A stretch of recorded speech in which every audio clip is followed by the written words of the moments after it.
C'est ici, dans son Haut-Jura natal, que Quentin Fillon-Maillet vient se ressourcer. À Saint-Laurent-en-Grandvaux, Quentin a fait ses premières traces dès l'âge de 4 ans avec sa maman Hélène. Très vite, il rejoint le ski club du Grand-Vaux, où il est toujours licencié. On allait régulièrement faire des sorties en hors-piste, donc c'est ça, voilà, aller dans les champs avec juste la neige, et ça permettait d'adapter notre technique.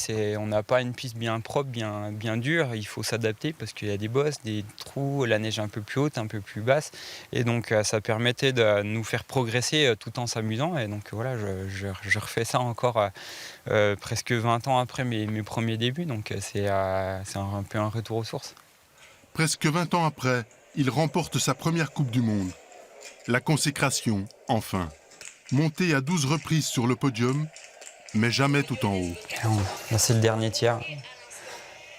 Un peu de stress quand même.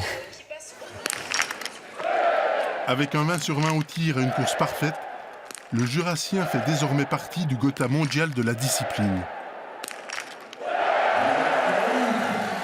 On met cette dernière balle et après voilà, je repars avec un peu d'avance sur ce dernier tour et je commence à savourer sans non plus voilà, trop regarder derrière parce que je savais qu'il fallait quand même skier pour aller chercher vraiment cette place et je n'avais pas envie de perdre du temps non plus à taper les mains des spectateurs. Je voulais vraiment passer la ligne le plus rapidement possible pour aller chercher cette victoire.